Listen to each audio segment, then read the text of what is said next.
Velkommen til Wisdom from North, kanalen der vi stiller de store spørsmålene og utforsker de dype mysteriene. Jeg heter Jannike, og i dag har jeg Søren Hauge på besøk, som en meget anerkjent spirituell lærer i Danmark og Norge blant annet, og har skrevet diverse bøker, blant annet Levende visdom og Teosofiens verden, og han har fordypet seg i teosofi i over 30 år, og har blant annet nå i den senere tid utviklet energipsykologi med Kenneth Sørensen og Soulflow, som også har vært gjennomgripende i Søren sitt liv, og det skal vi snakke mer om i dag. Velkommen skal du være, Søren. Tusind tak, Jannike. Det rigtig dejligt at være med på din spændende kanal her. Så hyggelig. Vi har jo akkurat gjort et engelsk intervju der vi virkelig gikk i dybden av din historie og snakket en del om teosofi. Men i dette intervjuet har jeg lyst til å begynne litt med Soulflow, fordi jeg vet at det har betydd så mye for deg i ditt liv.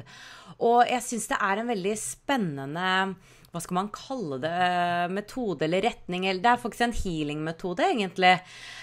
Og det handler om delpersonligheter, og etter hva jeg har forstått da, så har mye av din reise, altså din spirituelle reise startet veldig tidlig, og gjennom teosofi, hvor på en måte det var mer vekt på kanskje lyset, ikke sant, og det å bli oppvåknet og så videre, mens nå de senere årene har du på en måte gått mer ned i underbevisstheten og blitt bedre kjent med deg selv, altså helheten i deg selv. Så la oss snakke litt om Soulflow da, hva det har betydd for deg og hva det går ut på. Ja, men altså, jeg vil sige uden tøven, Soulflow den vigtigste begivenhed i mit nyere spirituelle liv, og også i mit personlige liv. Jeg vil sige, det den største personlige gave, jeg nogensinde har fået lov til at modtage. Altså, min vej til Soulflow har været igennem det at have en identitet som spirituel lærer siden 81. Og det jo altså, det pænt mange år siden, det 35 år, hvor jeg har fulltime arbejdet som spirituel underviser, og en meget, meget stor del af de her år har jeg gjort det i det teosofiske miljøer. Og jeg kan sige bunker af gode ting omkring alt det, som jeg har lært og sætter pris på inden for teosofien. Men det, som blev min, skal vi sige, akilleshæl, eller som blev det største problem for mig, det var, at jeg kunne ikke løse mine personlige, dybeste problemer inden for den teosofiske ramme, hvor jeg arbejdede, for der var ikke redskaber til det, og man kan sige, mentaliteten i de miljøer, jeg færdedes i, var også, at når det handler om personlige problemer, ja, dem får man, og nu overdriver jeg lidt for at understrege forståelsen. Personlige problemer, dem må man vel tage sig af hos en psykolog. Og når man så har fået løst sine personlige problemer hos en terapeut eller en psykolog, så kan man arbejde med det spirituelle. Altså underforstået, det spirituelle, det noget, vi arbejder med på en ren ophøjet måde, men det ikke virkelig noget. Det ikke virkeligheten, det ikke livet ditt, det på en måte noe du arbeider med på siden. Det omhandler ikke hele livet ditt og hele dig, liksom. Ja, det vil man jo sige i de sammenhænge. Der vil man sige, at det handler om hele livet, og det har jeg også selv sagt lige siden den tidligste begyndelse.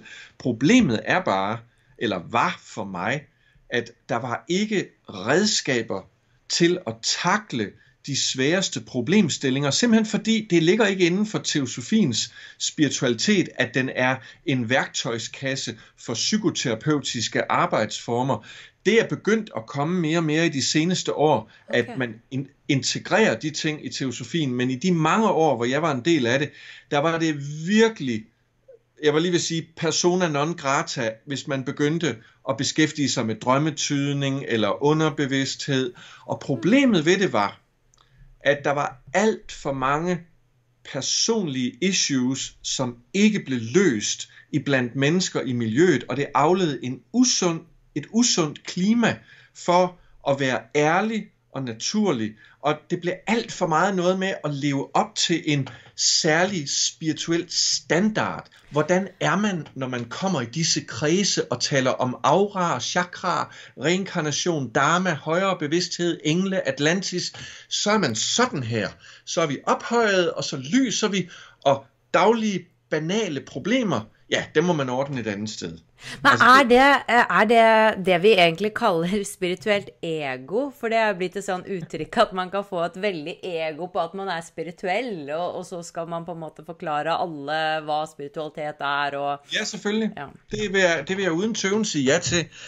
Men det er vigtigt at forstå, at det her ikke nogen kritik af teosofien. Det her, det bare en beskrivelse af de miljøer, jeg færdedes i på godt og ondt, for der var også en masse godt at sige, ikke sandt? Men det, jeg taler om nu, det er de bagsider, som efterhånden blev en så stor hindring for mig, at jeg oplevede, at jeg måtte slippe min identifikation som den omvandrende Theosophical Encyclopedia, altså det sofiske leksikon, som har forklaringerne på alle mulige teoretiske ting, men hvad lige med den praktiske virkelighed? Jo, du kan meditere, og jo, energi følger tanken, men hvad betyder det helt konkret, når du har en fortrængt side i din indre natur? Altså i mit tilfælde, og lad mig være meget åben og direkte med det her, jeg blev fanget ind i min rolle som spirituel lærer,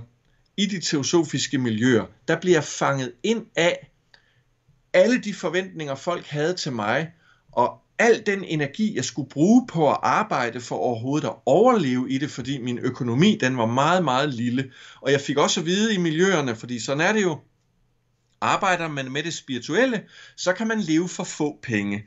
Fordi det er jo det åndelige, det handler om. Penge er noget sekundært.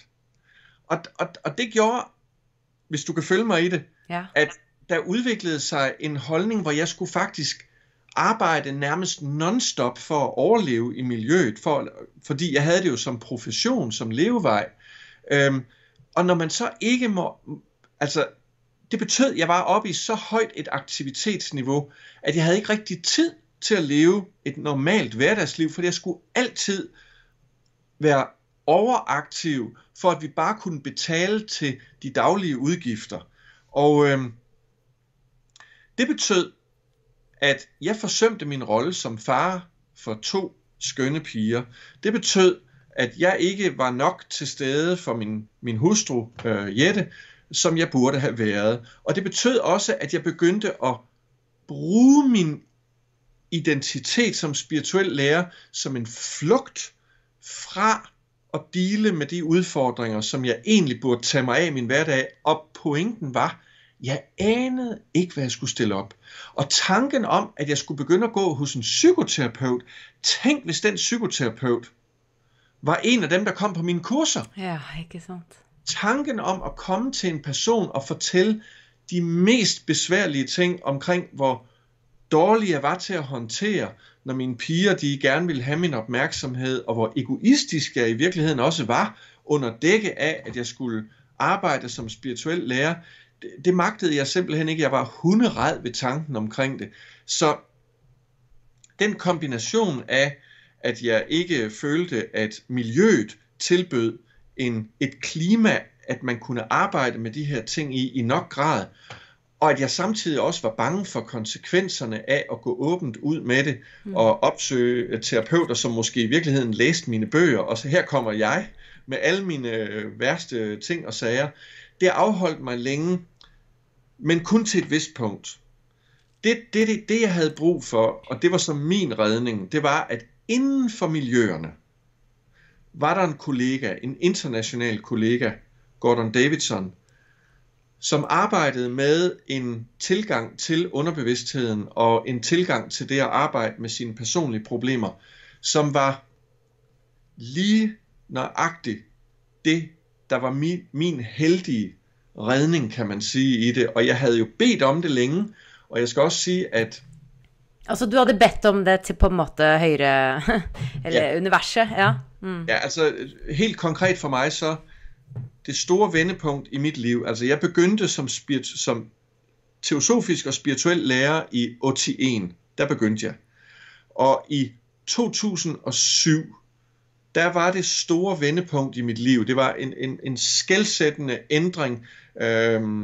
Nogle meget dybe personlige møder med mine piger og min kone, og et klart løfte om, at nu vil jeg tage en ny kurs i mit liv. Det var absolut nødvendigt.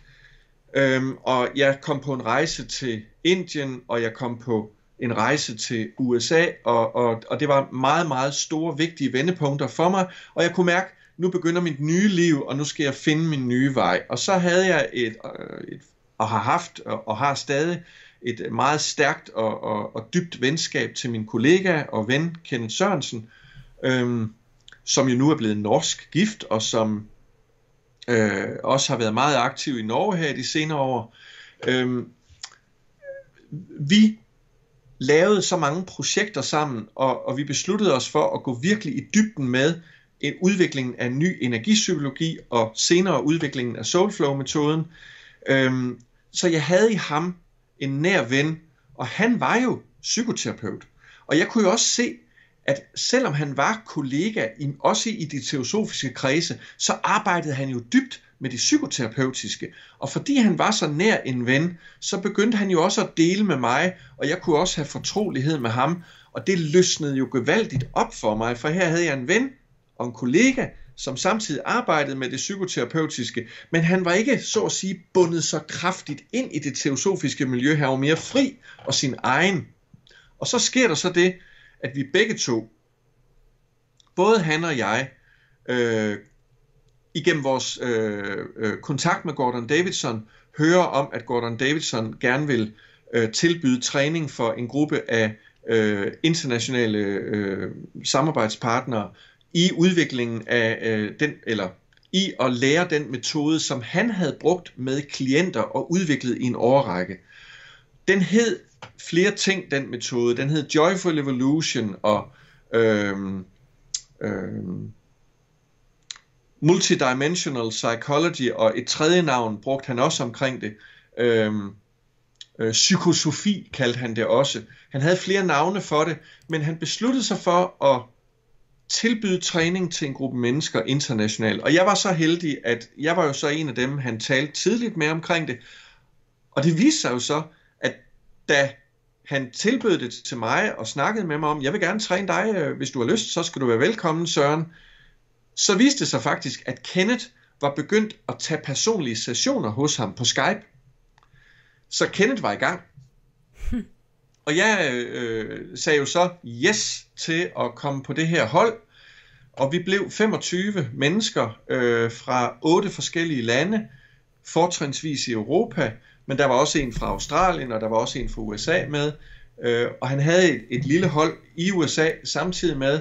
Og så i løbet af det her år, der modtog jeg så den her træning af ham. Og jamen, jeg kan bare sige, på det personlige plan, det var så dybt bevægende for mig, at begynde at arbejde med de sværeste sider inde i mig selv.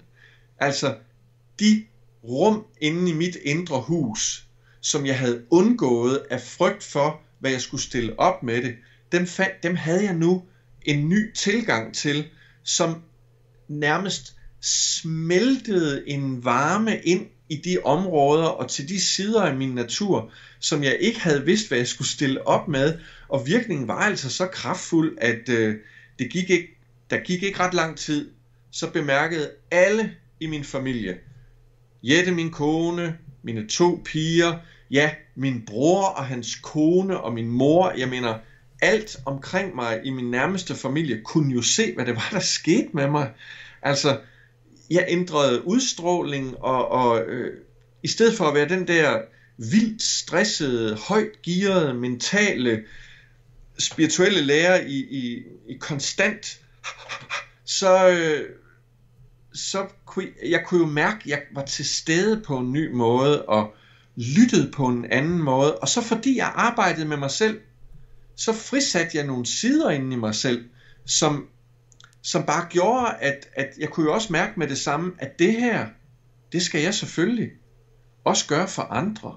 Jeg har jo ikke bare modtaget det her for, at jeg får det bedre, men det må jeg naturligvis bringe videre, så jeg også kan hjælpe andre med det. Så der gik... Er det rigtigt at sige, at du egentlig mødte dit indre mørke? Det kan du sagtens sige, men det vigtige er at forstå her, at inde i mørket er der skjult lys. Fordi lige meget hvilken side jeg har mødt inde i mig selv, lige meget hvilken, så rummer den et lys, som er blevet gemt væk og pakket ind i begrænsninger. Og det er de begrænsninger og de lukninger, der finder sted, som egentlig skaber mørket. Men i det øjeblik, at jeg gennem det, som vi nu kalder for Soulflow-metoden, møder mig selv, eller de sider inde i mig selv, så er det ikke bare mørke, jeg møder, men jeg må være villig til at gå ind i det mørke rum. Og det gør jeg så. Du må gjennom det først, og det, for det har jeg hørt flere har sagt, at du må gjennom det mørke, eller du må se på det, og der i mørke gullet ligger og så videre. Man forklarer det ofte med forskjellige ord og opplever det forskjellig også, men allikevel så virker det på meg da, nå som jeg har gjort så mange intervjuer, så virker det som en vei mange må ta for å på en måte føle den transformeringen. Ja, det har du da fuldstændig ret i.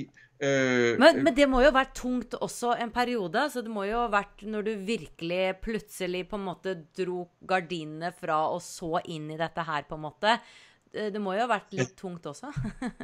Ja, men nu kommer der så det, som er lidt vildt at sidde og sige, fordi når man via metoden tager et møde med, lad os sige, en bestemt side inde i mig. Lad os nu sige, det kunne jo være, at det skulle være en side inde i mig, som er meget kontrolleret og hurtigt bliver irritabel. Lad os nu sige, at det er en side inde i mig, som er meget kontrollerende og som hurtigt bliver irritabel, hvis ikke tingene sker, sådan som den her side gerne vil have det. Altså en meget stiv, rigid, styrende side, som er en kilde til store problemer for mig i min hverdag. Det er bare for at komme med et eksempel. I det øjeblik, at jeg med den her tilgang, som Soulflow-metoden er, og det får vi jo lidt tid til at gå lidt i dybden med, så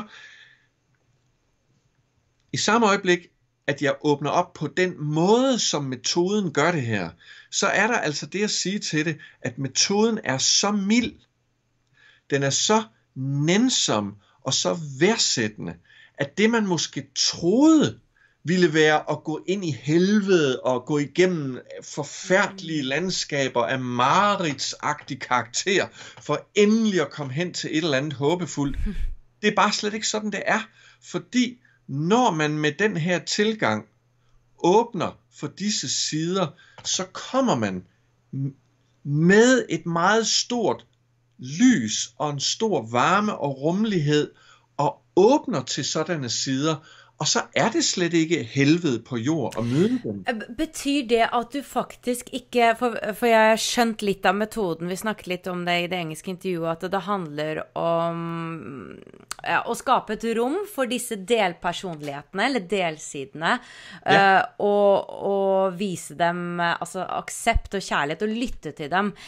Men vil det si at du faktisk ikke føler dem? Altså, la oss si du ser på dette kontrollerte, eller denne kontrollbehovet da, at du faktisk ikke går inn i den følelsen av å bli den kontrollen. Nej, det vil det nemlig ikke sige. Det er et rigtig godt og vigtigt punkt, du tager op her. Se, for at forstå, hvad det er, jeg vil besvare dit spørgsmål meget klart, men for at besvare det, så er det, jeg kan indlede med at sige, jo, det er meget vigtigt, at du kommer i kontakt med følelsen, men det er meget vigtigt, at du ikke fortaber dig i følelsen, for så kan du intet stille op. Hvis du fuldstændig fortaber dig ind i stemningen, så er du jo bare der, hvor du plejer at være. Så bliver du jo bare stiv eller ulykkelig eller vred, eller hvad det nu er for noget, som du ikke kan deale med. Og det kender du jo til bevidstløshed, for det har du jo prøvet så mange gange før. det løser ingenting. Det, der er det afgørende punkt ved Soulflow-metoden, det er, at du bringer en større væren ind i det møde.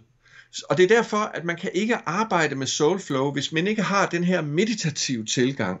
Så når man laver Soulflow, så indledningen i Soulflow, det er faktisk at åbne op til, og man hjælper klienten med at åbne op til noget det højere indeni, smukt og lysende og helt vidunderligt og fantastisk, og invitere det til at strømme ned, også selvom klienten måske ikke rigtig kan føle det helt klart og tydeligt, så man kan sige, så lader vi som om, vi giver lov til, at det her højere bare gerne må være med, lysende, og det bliver meget blidt guidet, med lukkede øjne i en meditativ guidning, men vi går også ned i dybet, vi går ned i moder jord, vi går ned og samler alt det rige og nærende op nedefra, så det bliver løftet op, sådan så vi står i en strøm af højere væren og dybere forankring, og i det felt, når det er etableret, og det er altid starten på Soulflow, så sker der en åbning fra hjertet, og det er en meget lysende, varm og kærlig åbning, hvor så energien dirigeres ned i maveområdet, ned i solar plexus området, og derfra så åbner vi nu op til et stort, nænsomt, kærligt holdt rum for hele underbevidstheden, og vi starter altid med, at vi inkluderer hele underbevidstheden. Vi går ikke bare isoleret til en part. Vi begynder ligesom med at hilse varmt og værdsættende på hele den indre verden, vi rummer, som er fyldt med værdi, som er fyldt med alle mulige gode kræfter. Nogle af disse kræfter i underbevidstheden, de fungerer allerede glimrende og udmærket. Andre sider i vores underbevidsthed fungerer så til gengæld ikke særlig godt, men vi starter med at åbne op til hele underbevidsthedens verden i en meget klar værdsættelse. Dernæst, så åbner vi og inviterer den del, som vi i den givne situation så har besluttet, det er den del, vi gerne vil hilse på og invitere til et møde. Og der er det vigtigt at forstå, ingenting her kan tvinges frem. Ingenting her kan vi på forhånd vide, om den del nu også tør tage imod invitationen. For det kan godt være, at den er så skræmt indeni, at den i første omgang bare sådan helt fryser, og så sker der bare ingenting. Men det gør ikke noget, fordi selvom den måske ikke i første omgang, og det er altså kun færre gange, at det er tilfældet, men selv hvis den tøver den del, så mærker den invitationen, og som vi altid siger i Soulflow, nu har den hørt invitationen en gang, så næste gang, der vil den sandsynligvis have haft tid til at mærke efter, at det nok ikke er så farligt. Nu kommer der en ny invitation. Det var ikke farligt første gang, og før eller siden, så vil en delpersonlighed melde sig, og som regel kommer svaret første gang. Men hvordan vet jeg om den delpersonligheten min på en måte svarer? Er det sånn at jeg da, som Jannicke, sitter med lukkede øjne, og så siger du kanskje inviter nå sinnet ditt inn, eller den siden av sinnet ditt du vil ta tag i, og så beskriver jeg da det jeg ser da, på en måte, eller det jeg føler? Du ved det, fordi du kommer i kontakt med den stemning, den tilstand, som delpersonligheden er i. Og nu er jeg henne ved besvarelsen af dit spørgsmål, fordi det, der skaber kontakten til en delpersonlighed, det er ikke en mental forestilling. Det er ikke bare, at nu forestiller jeg mig op i mit hoved, at jeg har et møde. For det er en mental konstruktion. Det skal være en følt kontakt. Så der skal være en kontakt. Hvis nu vi siger, at det er en side inden i mig, som er meget ulykkelig og ked af det, jamen så skal jeg mærke denne ulykkelighed. Men jeg mærker ikke kun ulykkeligheden. Jeg mærker, der kommer en ulykkelighed frem, og i det den kommer frem, så har delpersonligheden faktisk meldt sin ankomst. Det, der så er vældig overraskende, og det kommer ofte bag på mennesker, det er, at så siger vi for eksempel, nu forestiller vi os, at der kommer noget meget frygtsomt, nu siger vi ulykkeligt. Der kommer noget meget ulykkeligt frem. Nu, det her det er et eksempel, jeg giver. Så siger jeg eventuelt, okay, hvordan ser den ulykkelig ud? Er det en gammel, eller er det en ung, der er derinde? Og det sjove ved det er, det er ikke alle, der lige hurtigt fanger det. Men det er jo noget af det, vi lærer i Soulflow også, og vi lærer at hjælpe mennesker med det. Ofte, til folks store overraskelse, så sidder folk faktisk og siger, nu giver jeg dig et eksempel, det er et lille barn. Der er en lille en derinde, der er frygtelig ked af det. Meget, meget bange og helt ved siden af. Okay, hvordan ser det barn ud? Jamen, det ligger og fryser over i et hjørne, og det er helt nøgen, og det har slet ikke noget tøj på. Pludselig er personen begyndt at fortælle noget. Hvis nu vi lige et øjeblik går ud på analysesiden her, så siger vi, what? Hvad er det, der foregår her? Hvad sker der? Ja, så du på en måte observerer samtidig som du føler denne delpersonligheten. Yes. Så Yes. the seer and the observed, liksom. Ja, der er hele tiden den vågne tilstedeværelse er hele tiden med i det her. Men den del indeni, som har det dårligt, får lov til at komme frem i denne vågne nærværelse, i denne observerende tilstedeværelse, som er mild og kærlig. Det er ikke sikkert, at klienten hele tiden mærker, at klienten er mild og kærlig, men jeg som guide hjælper klienten med at huske på at være kærlig og mild over for den her delpersonlighed, den her side indeni, som nu har meldt sin ankomst. Og samtidig så er du i en meditativ tilstand, tænker jeg, og da er du jo på en anden frekvens i hjernen din. Yes, også. yes. Og det gør, at hele klimaet, hele atmosfæren, det her foregår i, er langt nemmere at arbejde i, og klienten ved hele tiden, hvad det er, der foregår. Det er ikke hypnose, det er ikke noget, hvor jeg manipulerer med vedkommende, og jeg styrer ikke processen, det er personen selv, der styrer det, men jeg guider og faciliterer og hjælper og kommer med forslag. Og det jeg så hjælper med, det er, jeg hjælper personen med gennem sit vågne nærvær og sin nænsomme tilstedeværelse over for den her side indeni, og få en varm dialog med den her frygtsomme eller ulykkelige side, eller hvad det nu er. Og det er utroligt, hvad der kommer fra disse sider, når de mærker, at det faktisk er okay, og det er ikke farligt, det der sker lige nu. Jeg er faktisk inviteret ind i et trygt rum. Det er ikke altid, de i første omgang er klar over det, men efter lidt tid, lad os nu sige, at det starter med, at den her det her ulykkelige barn ligger over i hjørnet, så hjælper jeg klienten med måske at sige, prøv at fortælle det lille ulykkelige barn derinde, at du faktisk er kommet med et varmt rum, og at du kan hjælpe barnet med at komme lidt tættere på, hvor der er mere varmt og lyst. Måske kan du invitere barnet over i en sofa lige nu, eller en seng, hvor der er en varm dyne, eller et eller andet. Og så sidder vi og finder på alle de her ting. Ja, vi skaber former inde i bevidstheden, fordi energi følger vores opmærksomhed, og inde i underbevidstheden, der lever alle de her former meget levende. Så hvis man skaber et scenarie indeni, så bliver det formet i det øjeblik, vi skaber det i bevidstheden, og den pågældende del indeni responderer øjeblikkeligt på det, og kommer måske selv med et forslag og siger, nej, jeg vil ikke ind i en seng og ligge, jeg vil gerne ud på en mark, hvor der er solskin, for jeg elsker at være ude på marken, hvor der er solskin. Så siger guiden til klienten, jamen, fortæl endelig det lille frygtsomme barn, at nu flytter vi os ud på marken sammen, og du kommer med ud på marken sammen med den ulykkelige, som straks kan opleve en ny frihed. Så bringer man den her delpersonlighed et andet sted hen, hvor der er meget mere trygt.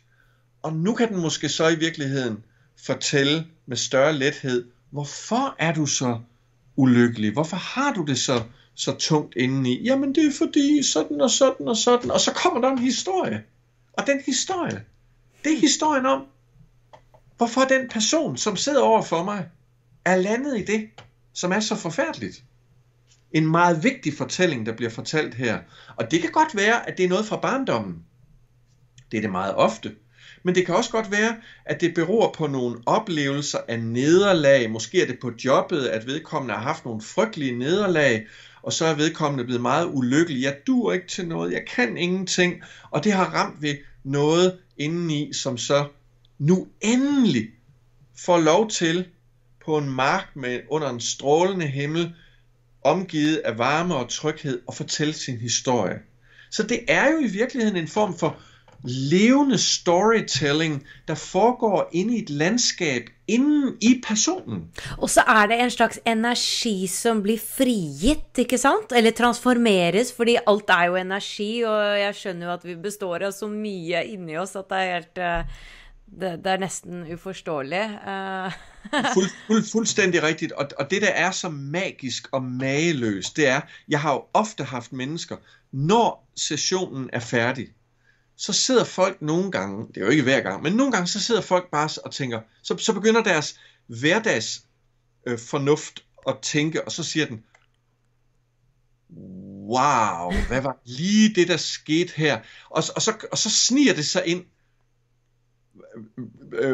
var det bare noget, vi sad og fandt på, eller sådan noget, og så siger jeg til personen, prøv lige et øjeblik at mærke efter, hvor virkeligt oplevede du det her, mens du var i det, og så siger folk altid, det var meget, meget, meget virkeligt det her. Det var virkelig noget, der betød rigtig meget for mig, og så er der kun en ting for mig at sige, det er, så stol på det. Lad nu være med at analysere dig væk fra, om det var noget fri fantasi, du fandt på. Det, der lige skete, det var så værdifuldt for dig. Måske sad vedkommende måske at blive dybt rørt. Nogle gange så græder, så løber tårerne ned. Andre gange så smiler folk under sessionen, fordi de bliver så opløftede over det, der sker. Og det, der er vigtigt her, det er delpersonligheden, som bliver mødt og hørt, uden manipulation, uden tvang, i ren invitation, og med fuld accept, lige meget hvad. En sådan delpersonlighed, den skifter fuldstændig tilstand, fordi den begynder at frisætte sit eget indre lys. Fordi enhver delpersonlighed, enhver side i os, i vores underbevidsthed, som måske ikke fungerer godt, som er dysfunktionel, vred eller ulykkelig eller kold, eller hvad det nu er for noget, som ikke fungerer godt, så snart den får lov til at dele og fortælle sin historie, og mærker, at der er trygt at være, så løsner det op. Lad os forestille os, at det måske er sådan en, i begyndelsen af en session, så er det måske det kan være sådan en gammel, rynket person, der virker som nærmest som en ældgammel skikkelse, der er sådan helt stiv i det, og så efterhånden, som sessionen skrider frem, så bliver skikkelsen pludselig yngre, smidig, og der begynder at lyse ud, og nogle gange i slutningen af en session, så forsvinder delpersonligheden simpelthen op i lys. Og nogle gange, så må jeg lige sige til klienten, hey, er delpersonligheden helt væk nu, eller jeg vil lige spørge, kan du spørge, om vi lige kan afslutte? Og nogle gange så er delpersonligheden så ekstatisk, at den ikke engang er til at kontakte mere, i hvert fald i den her session. Men det er faktisk ret vigtigt lige at få landet, hvad er det for noget vidunderligt noget, der er sket her, fordi den nye åbning, som delpersonligheden har indeni, og du skal huske på, at det her, det er jo en frisættelse af bunden energi i det pågældende menneske. Det er meget vigtigt, at vi får forstået, hvad er det, der er blevet frisat her? For den tidligere bundne tilstand, den er nu blevet erstattet af en åbning, og det er vigtigt, at vi finder ud af, hvad er det nye så, som gemte sig indeni bagved?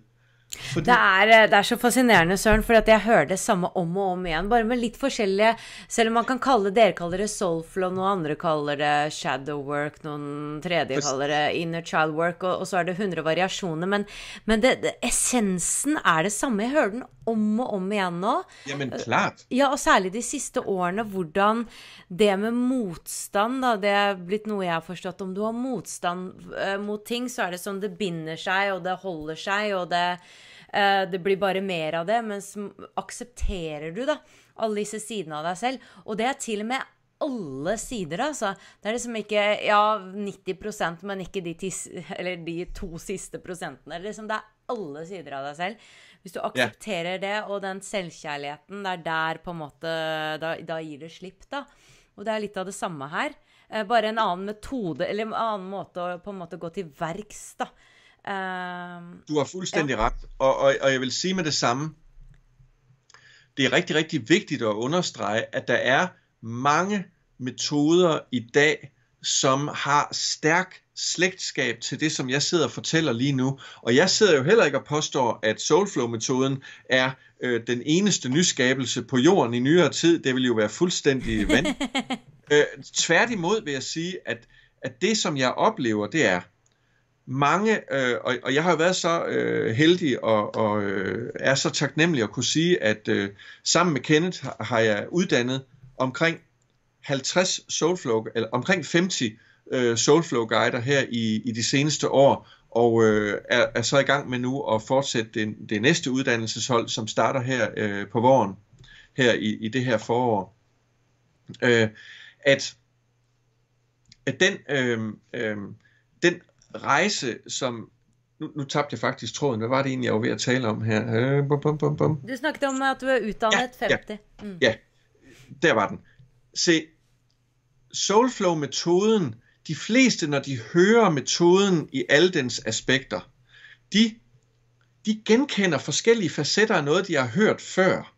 Det, som jeg oplever, og det er jo ikke fordi, at jeg mener, det er det eneste rigtige, men det, som jeg oplever, det er, at Soulflow-metoden er så ubetinget, værdsættende og mild, og den er meditativt guidet, så den har nogle elementer, der i sin helhed, at man kan sige, sammensætningen af det, man gør i Soulflow, har jeg aldrig nogensinde mødt i nogen andre sammenhænge. Nej, jeg har ikke mødt det ærligt. Jeg synes, det er veldig spændende, for jeg tænkte på alle disse elementene med det meditative. Da tænkte jeg med en gang på, at hjernefrekvensene går ned, ikke sant? Og du er i en alfa-tilstand, så det gør, at det kritiske sinnet ikke er så stærkt længere.